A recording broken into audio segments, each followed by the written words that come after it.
नमस्कार, मी सविताच किचनमध्ये तुम्हा सर्वांचं खूप खूप खूप मनापासून स्वागत। आज आपण सकाळच्या नाश्त्यासाठी ओट्स उपमा बनवणार आहोत। खूप टेस्टी आणि हेल्दी अशी ही रेसिपी आहे। चला तर ओट्स उपमा कसा बनवायचा ते पाहूया। तर इथे मी 1 वाटी ओट्स घेतलेले आहेत। हे नॉर्मल ओट्स आहेत। आता सगळ्यात आधी गॅसवर कढई गरम करून घेऊया। कढई गरम झाली की त्यामध्ये हे 1 वाटी ओट्स भाजून घेऊया। गॅसची फ्लेम ही मंदच ठेवायची आहे, जास्त नाही, फक्त 2 मिनिटे हे ओट्स आपण भाजून घेऊया। आता 2 ते 3 मिनिटे हे ओट्स मी अगदी मंद आचेवर भाजून घेतलेले आहेत आणि ओट्स भाजलेल्याचा खूप छान सुगंध येतोय।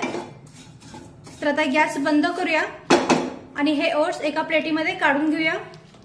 आता याच कढईमध्ये 2 चमचे तेल टाकूया।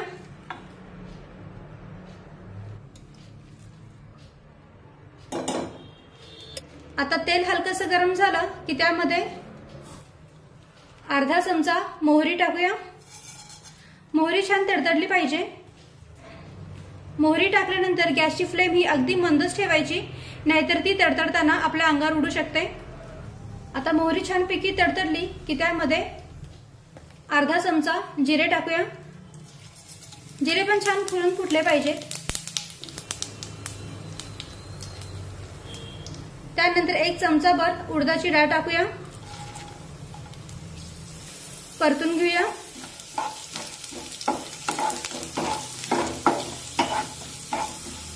गॅसची फ्लेम ही अगदी मंदच ठेवा। तर 1 मिनिटभर ही डाळ आपण छानपैकी परतून घेऊया। आणि आता 1 मिनिटभर ही उडदाची डाळ परतून घेतल्यानंतर यामध्ये 1 मध्यम आकाराचा कांदा बारीक कट करून घेतलेला आहे, तो यामध्ये टाकूया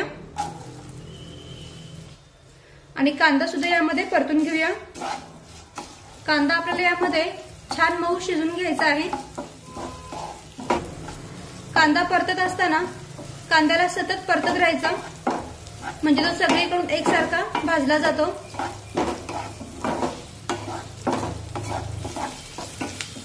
आणि कांदा परतत असताना गॅसची फ्लेम ही मध्यम ठेवली तरीही चालेल। तर इथे आपला कांदा छानपैकी मऊ शिजलेला आहे, हे पहा। आता यामध्ये कढीपत्त्याची पाने टाकूया, मिक्स करून घेऊया।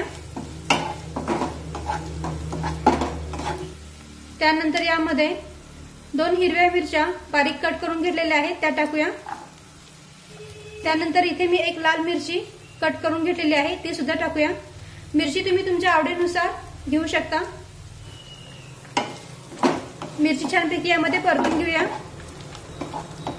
मिरची चांगली परतून घ्यायची, म्हणजे उपमा खाताना मिरचीचा कच्चेपणा जाणवला नाही पाहिजे।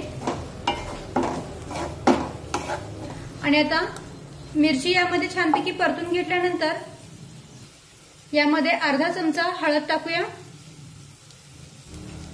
मिक्स करून घेऊया। सोबतच थोडेसे मटार, शिमला मिरची, गाजर या सर्व भाज्या मी कट करून घेतलेल्या आहेत। आता या सर्व भाज्या 2 मिनिटे चांगलं परतून घेऊया।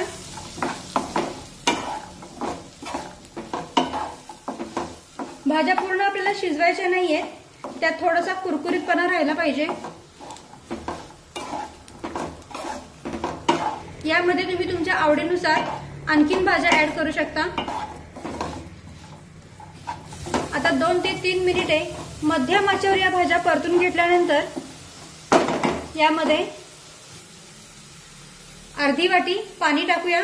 तर ज्या वाटीने मी 1 वाटी ओट्स घेतलेले आहेत, त्याच वाटीने अर्धी वाटी पाणी घ्यायचे। चवीनुसार मीठ टाकूया, मिक्स करून घेऊया।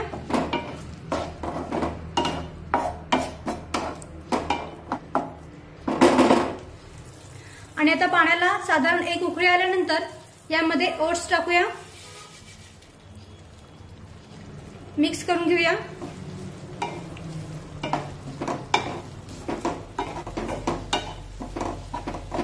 आणि आता कढईवर झाकण ठेवूया। गॅसची फ्लेम ही अगदी मंद ठेवूया आणि मंद आचेवर 2 मिनिटे ओट्स शिजून घ्यायचे। आणि आता बरोबर 2 मिनिटे झालेली आहेत।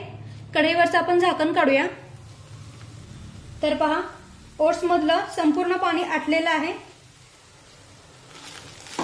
व्यवस्थित हलवून घेऊया आणि इथे आपला ओट्स उपमा बनून तयार झालेला आहे।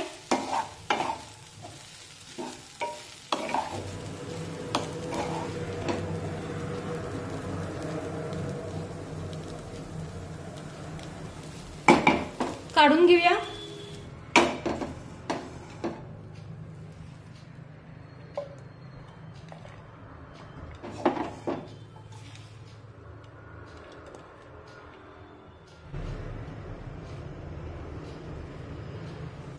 तर इथे आपला ओट्स उपमा बनून तयार आहे।